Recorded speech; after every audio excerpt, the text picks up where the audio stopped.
So welcome students. Now we are going to see exchange of gases during respiration. तो students अभी तक हमने देखा है कि रेस्पिरेशन में क्या केमिकल रिएक्शंस होती हैं, लेकिन आपने नोट किया होगा उनमें गैसेस का भी बड़ा इंपॉर्टेंट रोल होता है। तो यहां पर हम यही देखने वाले हैं कि कैसे एक्सचेंज ऑफ गैसेस होता है in body of an organism. तो यहां पे हम पढ़ेंगे ह्यूमंस के बारे में, कुछ और एनिमल्स के बारे में और प्लांट्स के बारे में भी, कि कैसे उनके बॉडीज के अंदर गैसेस जाती हैं और कैसे उनकी बॉडीज से गैसेस बाहर आती हैं। तो सबसे पहले स्टूडेंट्स विल अटैक कि ह्यूमंस में कैसे होता है in humans. So this is human body. और स्टूडेंट्स यहां पर हम देखेंगे सबसे पहले कि रेस्पिरेटरी सिस्टम में कौन कौन से इंपॉर्टेंट ऑर्गन्स होते हैं। सो आप देखिए सबसे इंपॉर्टेंट ऑर्गन जो यहां पर होता है वो यहां पर आप देखें दिस एंड दिस, इनको बोलते हैं student lungs and they are 2 in number student. जैसा कि आप देख सकते हैं ये सबसे इंपॉर्टेंट ऑर्गन है रेस्पिरेटरी सिस्टम का। ये कैसे काम करता है, इसमें क्या होता है, ये सब हम आगे अभी देखने वाले हैं स्टूडेंट्स। लेकिन सबसे पहले आप ये देखो कि ये जो लंग्स होते हैं ये बड़े डेलिकेट होते हैं स्टूडेंट, डेलिकेट होते हैं, तो इनको प्रोटेक्शन की जरूरत है। तो इनके राउंड आप देखो ये बोन का स्ट्रक्चर होता है, उसका काम होता है लंग्स को प्रोटेक्ट करना, और उसको बोलते हैं स्टूडेंट्स रिब केज। इस बोन के स्ट्रक्चर क्या बोलते हैं, रिब केज, राइट। तो आपको बात समझ में आई। यहां पे आप ध्यान दें इस स्ट्रक्चर पे, ये जो एक फिल्म लाइक स्ट्रक्चर है, एक मेम्ब्रेन टाइप स्ट्रक्चर है, इसको बोलते हैं डायफ्राम। इसके नीचे वाला जो एरिया होता है स्टूडेंट्स, इसमें डाइजेस्टिव सिस्टम के ऑर्गन्स होते हैं, जैसे स्टमक हो गया, इंटेस्टाइन वगैरह हो गए, और इसके ऊपर वाले रीजन में रेस्पिरेटरी सिस्टम के ऑर्गन्स होते हैं। तो ये जो डायफ्राम है वो हमारे बॉडी में यहां पर कहीं होता है, ठीक है। तो इसके ऊपर चेस्ट वाला रीजन है जिसमें रेस्पिरेटरी सिस्टम के ऑर्गन्स होंगे, इसके नीचे एब्डोमेन है जिसमें डाइजेस्टिव सिस्टम के ऑर्गन्स होंगे, जैसे stomach, small intestine, large intestine, इन सब के बारे में हमने पढ़ा है स्टूडेंट्स, राइट। अब देखो स्टूडेंट्स एक और इंपॉर्टेंट और इंटरेस्टिंग बात मैं आपको बताता हूं कि अगर आप इन लंग्स को हटा दो यहां से, राइट, तो आप देखो यहां पर एक एम्प्टी रीजन, एक कैविटी टाइप का रीजन आपको दिखेगा रिबकेज के अंदर और डायफ्राम के ऊपर, राइट। तो ये जो कैविटी है स्टूडेंट्स, इसका एक टेक्निकल नाम है, इसको बोलते हैं थोरैसिक कैविटी, या फिर इसको चेस्ट कैविटी भी बोलते हैं। तो ऑब्वियसली चेस्ट कैविटी तो बोलेंगे इसको because this cavity is in chest, but इसका टेक्निकल नाम है थोरैसिक कैविटी, राइट स्टूडेंट्स, ठीक। तो now let's put lungs back. तो लंग्स कहां पे होता है स्टूडेंट्स हमारे बॉडी में, हम बोल सकते हैं लंग्स होता है थोरैसिक कैविटी में। अच्छा, अगर आपसे एग्जाम से पूछा जाए कि लंग्स की लोकेशन क्या होती है, तो देखो हम बड़े अच्छे वर्ड्स में कैसे लिखेंगे इसको, कि lungs reside inside rib cage above diaphragm inside thoracic cavity, right students। अब लंग्स के अलावा बाकी जो ऑर्गन्स होते हैं रेस्पिरेटरी सिस्टम की, उसकी बात करते हैं स्टूडेंट्स। तो देखो जब हम सांस लेते हैं स्टूडेंट्स, तो नोज के थ्रू हवा हमारे बॉडी के अंदर जाती है, राइट स्टूडेंट्स। और नोज में 2 नॉस्ट्रिल्स होते हैं, ये एक नॉस्ट्रिल है और ये दूसरा नॉस्ट्रिल है। तो वही हम यहां पे देखेंगे स्टूडेंट्स, नॉस्ट्रिल्स के थ्रू हवा जो है बॉडी में इंटर करती है और फिर इस रास्ते से अंदर जाती है। ये जो रास्ता आपको दिख रहा है स्टूडेंट्स, इसको बोलते हैं नेसल पैसेज। क्या बोलते हैं, नेसल पैसेज। फिर हवा अंदर जाती है, इस रीजन से क्रॉस करती है, इस रीजन को बोलते हैं फेरिनेक्स। क्या बोलते हैं स्टूडेंट्स, फेरिनेक्स। इसका बड़ा इंपॉर्टेंस है जो मैं अभी आपको थोड़ी देर में बताऊंगा। फिर हवा और नीचे आती है स्टूडेंट्स। फिर आप देखो ये जो बॉक्स टाइप आपको स्ट्रक्चर दिख रहा है, इसको बोलते हैं लैरिनेक्स या फिर साउंड बॉक्स। इसके बारे में आपको थोड़ा सा भी बताऊंगा। फिर हवा और नीचे आती है स्टूडेंट्स, और इस पाइप को क्या बोलते हैं students, wind pipe. Wind pipe से हवा नीचे आती है, इसका टेक्निकल नाम ट्रैकिया भी होता है। फिर हवा नीचे आते आते लंग्स के अंदर जाती है। लंग्स के अंदर क्या होता है मैं आपको बताऊंगा स्टूडेंट्स। अब देखो यहां पे कुछ इंपॉर्टेंट चीजें एक एक करके देखते हैं। सबसे पहले आप देखो इस फेरिनेक्स के बारे में। देखो स्टूडेंट्स क्या है कि हवा यहां से आई अंदर, ठीक है।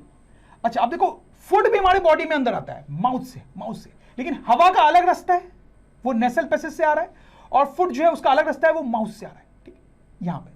अच्छा, दोनों का अलग रास्ता था, लेकिन ये वो रीजन है, ये वो एरिया है स्टूडेंट्स फेरिनेक्स, जहां पर दोनों पहुंचते हैं। अब इसके बाद फिर से दोनों का पाथ अलग हो जाएगा स्टूडेंट्स।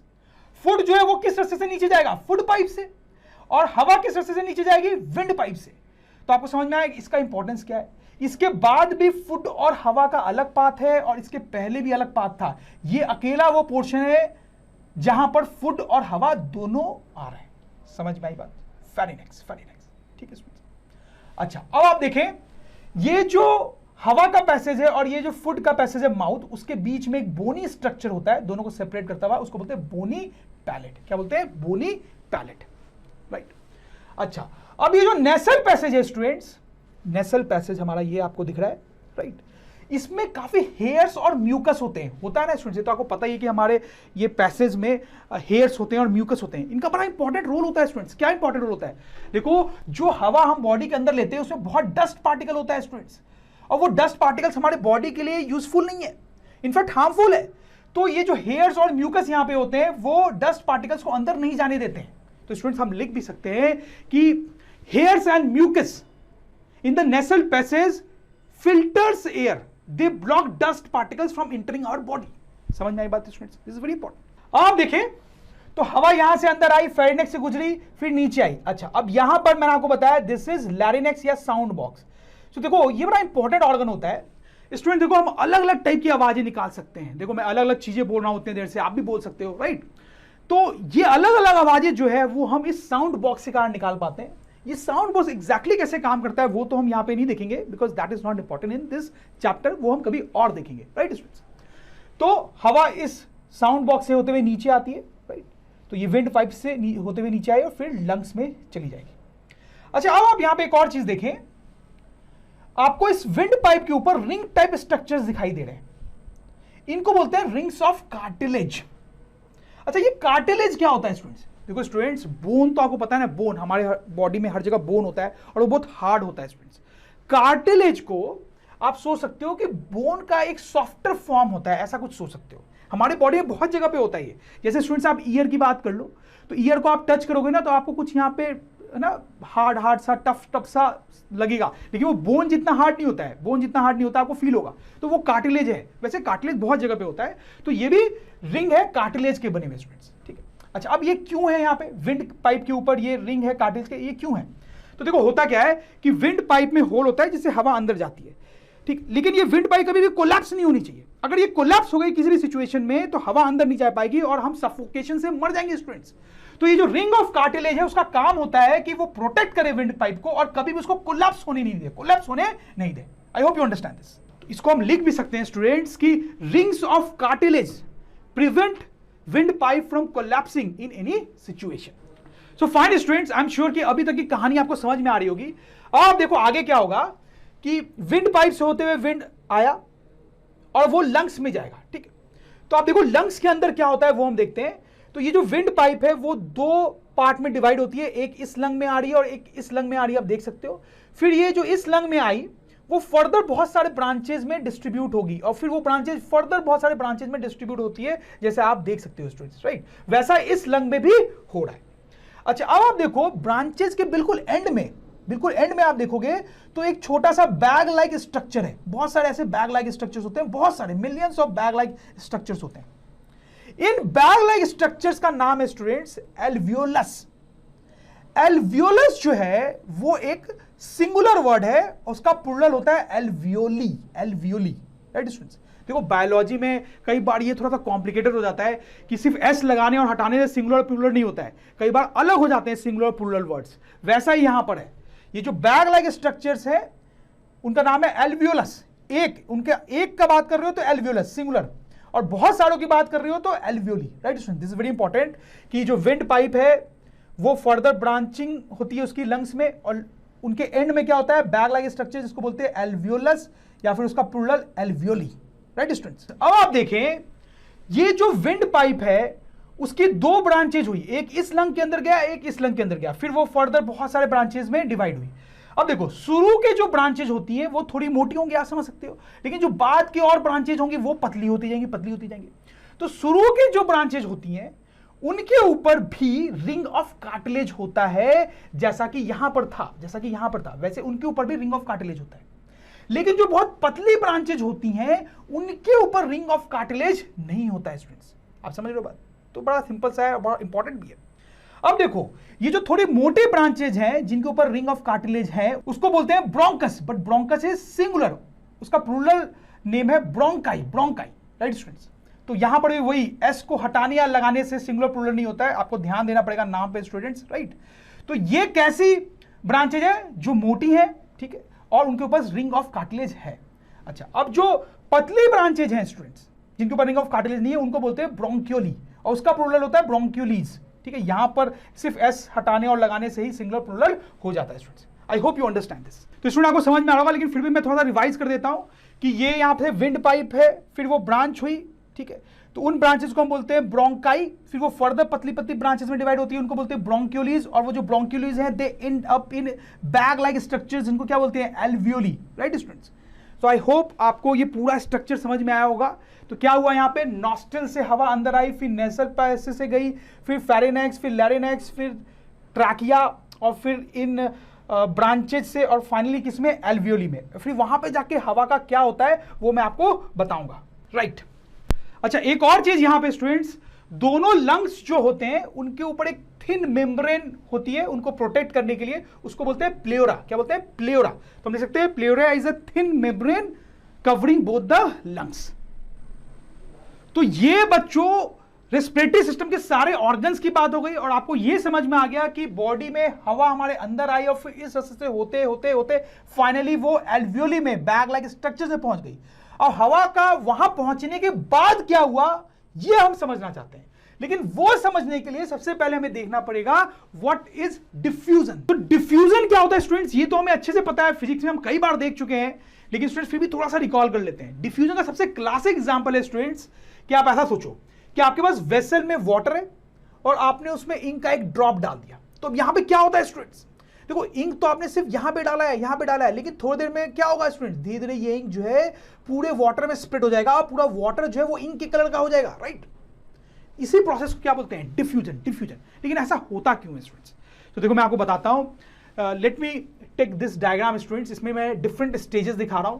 यहां पर आप देखो, आपने इंक जस्ट डाला है यहां पे वाटर में, अभी यहां पे इंक थोड़ा सा, आप देखो थोड़ा सा इंक जो है वो फैल चुका है, ठीक है, और यहां पे इंक पूरा फैल के पूरे वाटर को ब्लू कर चुका है, ठीक।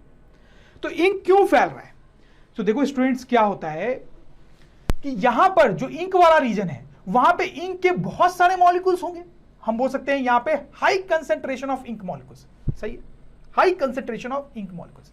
लेकिन ये जो सराउंडिंग का रीजन है वहां पे तो सिर्फ वाटर के मॉलिक्यूल्स होंगे, इंक वहां पे पहुंचा नहीं है, तो हम ऐसा सोच सकते हैं कि वहां पे इंक के मॉलिक्यूल्स का कंसेंट्रेशन कैसा है, low concentration of ink molecules, in fact है ही नहीं कंसेंट्रेशन, तो लो कंसेंट्रेशन ही बोल सकते हैं।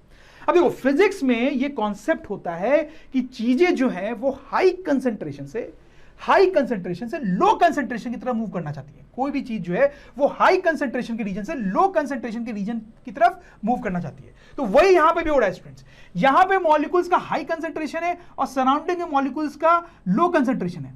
तो ये जो इंक के मॉलिक्यूल्स हैं वो हाई कंसेंट्रेशन से लो कंसेंट्रेशन की तरफ मूव करना चाहते हैं, इसलिए वो मूव करके इधर आ रहे हैं जहां लो कंसेंट्रेशन है, और इंक के मॉलिक्यूल्स हर जगह फैल जा रहे हैं, तो पूरा वाटर जो है वो ब्लू हो जा रहा है। आई hope you get this students.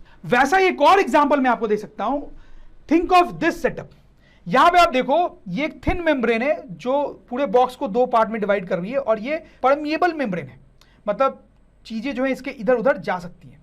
अब यहां पर आप सोचो कि हवा के बहुत सारे मॉलिक्यूल्स है और यहां पे कम है, तो यहां पे कंसंट्रेशन कैसा है स्टूडेंट्स, हाई, और यहां पे कंसंट्रेशन कैसा है, लो।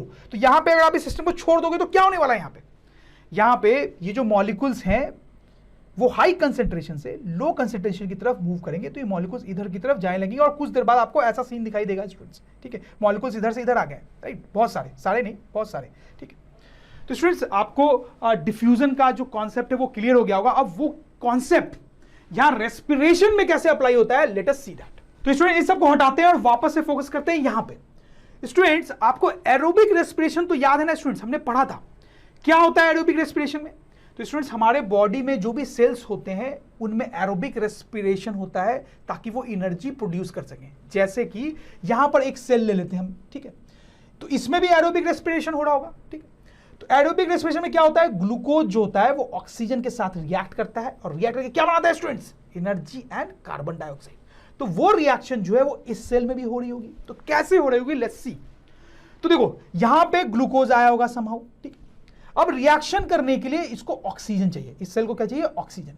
लेकिन ऑक्सीजन कहां पर है स्टूडेंट्स, ऑक्सीजन तो एल्वियोली में है, एल्वियोली में है। देखो ऑक्सीजन वाली जो हवा है, ऑक्सीजन तो एटमॉस्फेयर में होता है, तो वो हवा जो है वो हमने अंदर ली और इस रास्ते से होते होते एल्वियोली तक पहुंची। तो इन एल्वियोली में ऑक्सीजन है स्टूडेंट्स। सो समहाउ ये जो ऑक्सीजन है वो इस सेल तक पहुंचेगा। कैसे ये एल्वियोली से सेल तक पहुंचेगा स्टूडेंट्स, वो मैं आपको बताने वाला हूं थोड़ी देर में, बस थोड़ा सा पेशेंस रखें, ठीक है। तो समहाउ एल्वियोली से इस सेल तक ऑक्सीजन पहुंचेगा, वो ऑक्सीजन जो है ग्लूकोज के साथ रिएक्शन करेगा, एरोबिक रेस्पिरेशन वाली, ठीक है स्टूडेंट्स। तो एनर्जी प्रोड्यूस होगी और कार्बन डाइऑक्साइड प्रोड्यूस होगी। अब यहां पर इस सेल में जो कार्बन डाइऑक्साइड प्रोड्यूस हुआ है स्टूडेंट्स, वो बॉडी के लिए हार्मफुल होता है, उसको बॉडी से बाहर निकालना होता है। तो वो बाहर कैसे निकलता है? वो कार्बन डाइऑक्साइड समहाउ इस सेल से एल्वियोली तक पहुंचेगा। कैसे पहुंचेगा मैं भी आपको बताने वाला हूं, बट अभी आप मान लें कि समहाउ वो कार्बन डाइऑक्साइड सेल से एल्वियोली तक पहुंचेगा। और एक बार वो एल्वियोली तक पहुंच गया स्टूडेंट्स, तो जिस रास्ते से हवा अंदर आई थी उसी रास्ते से वो कार्बन डाइऑक्साइड वाली हवा जो है वो बाहर चली जाएगी, बाहर चली जाएगी। समझ में आ रही बात? फिर से मैं आपको बताता हूं। ऑक्सीजन वाली हवा अंदर आई, अंदर आई, अंदर आई, तो ऑक्सीजन एल्वियोली में पहुंचा। समहाउ एल्वियोली से वो ऑक्सीजन जो है वो सेल तक पहुंच जाएगा, वहां पे एरोबिक रेस्पिरेशन होगा, ये वाली रिएक्शन, तो एनर्जी प्रोड्यूस होगी और कार्बन डाइऑक्साइड प्रोड्यूस होगा। उस कार्बन डाइऑक्साइड को बाहर निकालना जरूरी है। तो सेल में कार्बन डाइऑक्साइड बना, वो कार्बन डाइऑक्साइड समहाउ एल्वियोली तक पहुंचेगा। कैसे पहुंचेगा मैं आपको बताऊंगा, और फिर उसी रास्ते से बाहर निकल जाएगा स्टूडेंट्स। समझ में आ रही बात? देखो स्टूडेंट्स, हम सांस लेते हैं, सांस छोड़ते हैं, राइट? तो जब मैंने सांस ली तो हवा अंदर ली, ऑक्सीजन वाली हवा जो है मैंने अंदर ली, वो मेरे एल्वियोली तक गई, वो मेरे एल्वियोली तक गई, फिर यहां गई, यहां पे एरोबिक रेस्पिरेशन हुआ, फिर यहां पे कार्बन डाइऑक्साइड बना, वो यहां आया और फिर बाहर आया। तो जब मैं ब्रीद आउट कर रहा हूं, तो वो कार्बन डाइऑक्साइड वाली हवा बाहर निकल रही है। समझ में आ रही बात? तो मैंने ब्रीद इन किया, ब्रीद आउट किया, तो ब्रीद इन किया तो ऑक्सीजन वाली हवा अंदर, ब्रीद आउट किया तो कार्बन डाइऑक्साइड वाली हवा बाहर। आई hope you follow this students. तो अब स्टूडेंट्स हम देखेंगे कि कैसे ऑक्सीजन एल्वियोली से सेल तक आता है और कैसे कार्बन डाइऑक्साइड सेल से एल्वियोली तक आता है। तो ये जो गैस का रहस्यमय एक्सचेंज है, ट्रांसफर, वो कैसे होता है?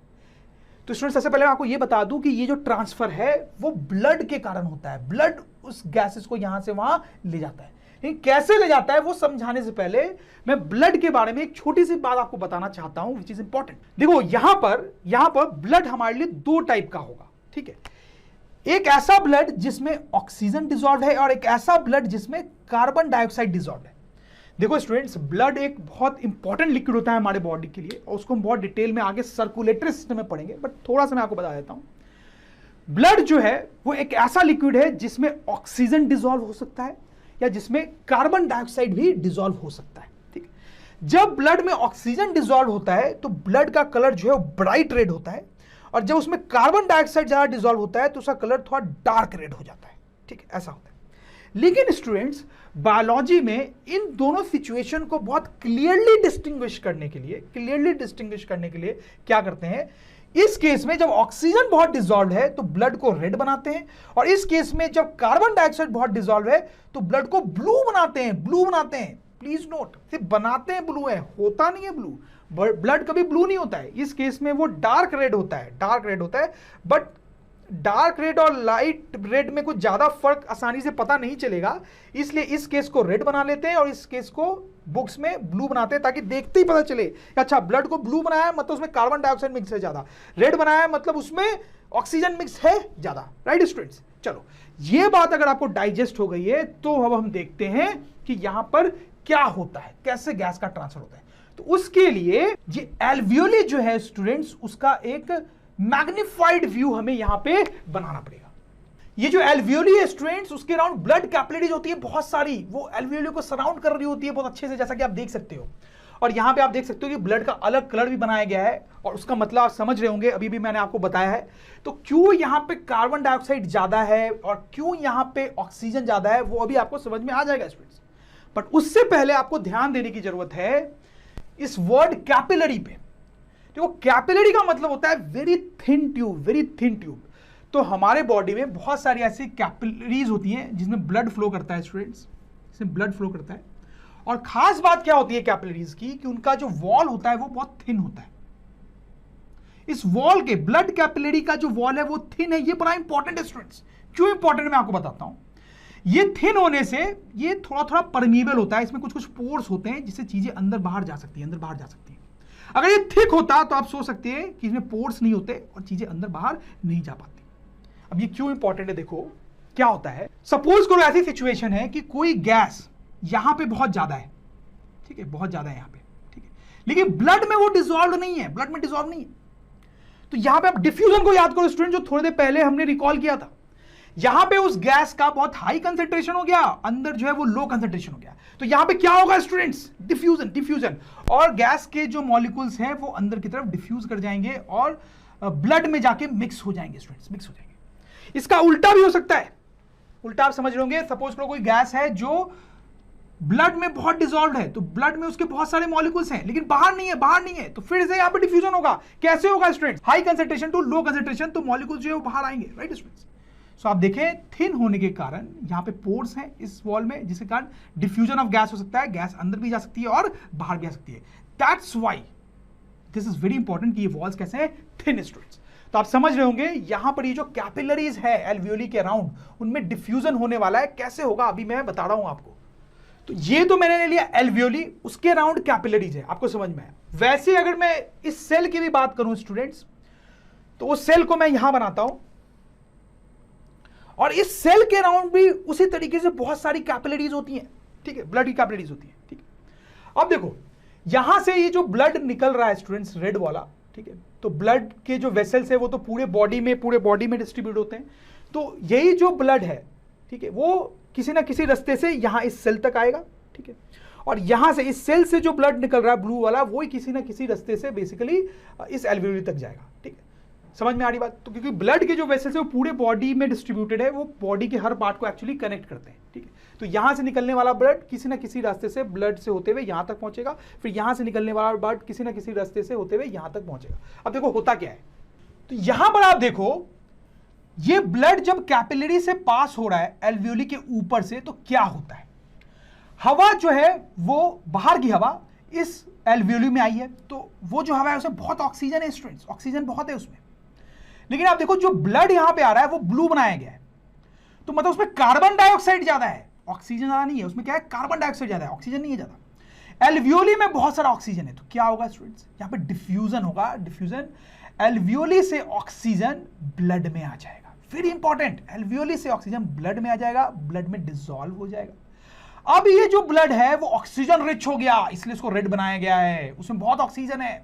अब ये ब्लड जहां भी जाएगा ऑक्सीजन लेके जाएगा, सही है ना, तो किसी ना किसी रास्ते से वो ब्लड इस सेल तक आया। अब यहां पर जो ब्लड आया उसमें बहुत सारा ऑक्सीजन है, इसलिए वो डिफ्यूज होके बाहर निकलेगा और सेल में जाएगा, राइट। सो आप देखो सेल को मिल गया ना ऑक्सीजन, यहां से ब्लड से होता हुआ ऑक्सीजन सेल को मिल गया। यहां पे एरोबिक रेस्पिरेशन होगा, तो क्या बनेगा स्टूडेंट्स, कार्बन डाइऑक्साइड। अब ये जो कार्बन डाइऑक्साइड यहां बना सेल में, वो डिफ्यूजन से ब्लड में चल जाएगा, क्योंकि ब्लड जो आया था उसमें ऑक्सीजन ज्यादा था, कार्बन डाइऑक्साइड कम था या नहीं था, तो सेल से कार्बन डाइऑक्साइड इस ब्लड में चल जाएगा, ठीक है, इसलिए इस ब्लड को ब्लू बनाया जा रहा है। अब ये ब्लड जहां भी जाएगा कार्बन डाइऑक्साइड लेके जाएगा, तो किसी ना किसी रास्ते से वो वापस यहां आया स्टूडेंट्स, ठीक है, तो यहां पर आया तो कार्बन डाइऑक्साइड लेके आया। अब इस ब्लड में कार्बन डाइऑक्साइड ज्यादा है, इसलिए कार्बन डाइऑक्साइड डिफ्यूज होके एल्वियोली में चला जाएगा, एल्वियोली में, और वो एल्वियोली में गया तो फिर उसी रास्ते से बाहर निकल जाएगा। समझ में आई बात आपको स्टूडेंट्स, कि कैसे यहां पे एल्वियोली से सेल तक गैस का एक्सचेंज हो रहा है, ऑक्सीजन का और कार्बन डाइऑक्साइड का, थ्रू ब्लड। हो सकता है आपको इसमें थोड़ा सा डाउट हो, तो वीडियो को रिवाइंड करके देखें आप स्टूडेंट्स, इसको आपको कई बार देखना चाहिए ताकि आपके दिमाग में एकदम घुस जाए। वीडियो से पढ़ने का यही तो फायदा है, you can rewind things as many times till you grasp it fully and deeply. Fine, अब देखो कुछ और बताता हूं मैं आपको। देखो जब हम हवा अंदर लेते हैं स्टूडेंट्स, तो उसको क्या बोल रहे हैं, ब्रीद इन या फिर इनहेलेशन, ठीक है स्टूडेंट्स। और फिर जब हम हवा बाहर निकालते हैं स्टूडेंट्स, तो उसको क्या बोलते होंगे, ब्रीद आउट, ठीक है, या फिर एक्सहेलेशन। अब देखो जब हम हवा अंदर लेते हैं स्टूडेंट्स, ब्रीद इन करते हैं, तो उस हवा का क्या कॉम्पोजिशन होता है वो तो आपको पता ही है स्टूडेंट्स, क्योंकि जो हवा हम अंदर ले रहे हैं वो तो एटमॉस्फेरिक हवा है, तो जो एटमॉस्फेरिक हवा का कंपोजिशन है वही उस हवा का कंपोजिशन हुआ ना। तो उसमें ऑक्सीजन कितना परसेंट होगा students, 21%, right, you know that. उसमें कार्बन डाइऑक्साइड कितना होता होगा स्टूडेंट्स, 0.04% स्टूडेंट्स, ठीक है। उसमें वाटर वेपर कितना होता होगा, बहुत कम होता है स्टूडेंट्स, ठीक है। ऐसे तो उसमें नाइट्रोजन वगैरह भी होता है, बट वो हमारे लिए यहाँ पे इंपॉर्टेंट है, इसलिए हम उसकी बात नहीं कर रहे, ठीक है। तो स्टूडेंट जो हवा हम अंदर लेते हैं उसमें आप देखो ऑक्सीजन बहुत ज्यादा होता है, कार्बन डाइऑक्साइड भी होता है थोड़ा, बट मेन ऑक्सीजन होता है, राइट, दैट इज इंपॉर्टेंट, ठीक है, क्योंकि हम हवा अंदर ले ही किसके लिए रहे हैं, ऑक्सीजन के लिए। तो हवा हम अंदर लेते हैं, वो एल्वियोली तक जाती है, उसमें से जो ऑक्सीजन है वो सेल तक जाता है, सेल तक जाता है, ठीक है। अच्छा, अब जो हवा हम ब्रीद आउट करते हैं, बाहर निकालते हैं, उसमें क्या होता है, व्हाट डू यू थिंक, उसमें कार्बन डाइऑक्साइड के बारे में आपको क्या लगता है, उसका परसेंटेज 0.04 ही रहता होगा या कुछ चेंज हो जाता होगा? स्टूडेंट्स आप मुझे बताएं। उसका परसेंटेज बढ़ के 4.4% हो जाता है स्टूडेंट्स। क्यों हो गया ऐसा? क्योंकि जो हवा गई थी अंदर उसमें तो कार्बन डाइऑक्साइड नेग्लिजिबल टाइप था, लेकिन यहां पर जब एरोबिक रेस्पिरेशन हुई तो कार्बन डाइऑक्साइड बना, वो कार्बन डाइऑक्साइड यहां आया, ठीक है, तो बाहर निकलने वाली हवा में कार्बन डाइऑक्साइड ज्यादा हो गया students. And what about oxygen? बाहर निकलने वाली हवा में ऑक्सीजन का क्या होता है, ऑक्सीजन कम होकर 16% हो जाता है। यहां पे थोड़ा सा ध्यान देंगे, बच्चों को ऐसा लगता है कि बाहर निकलने वाली हवा में ऑक्सीजन होता ही नहीं है, ऐसा नहीं है स्टूडेंट्स। देखो क्या हुआ, हवा अंदर गई, उसमें तो बहुत ज्यादा ऑक्सीजन था 21%, उसमें से कुछ ही ऑक्सीजन अंदर जा पाता है सेल तक, बाकी रह जाता है, बाकी नहीं जा पाता है इधर। तो जो रह गया वो तो बाहर निकलेगा ना स्टूडेंट्स, तो वही है ये 16%। समझ में आई बात? But the important thing is कि कार्बन डाइऑक्साइड का अमाउंट बढ़ गया है बाहर निकलने वाली हवा में स्टूडेंट्स, ठीक है। अच्छा, एक और चीज, वाटर वेपर।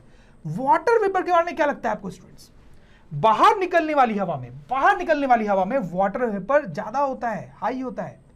ऐसा क्यों स्टूडेंट्स? जो हवा अंदर आई थी उसमें वाटर वेपर बहुत कम था, जो बाहर जा रही है उसमें ज्यादा क्यों हो गया? स्टूडेंट्स आप बताएं, सोचें क्या हो रहा है यहां पे।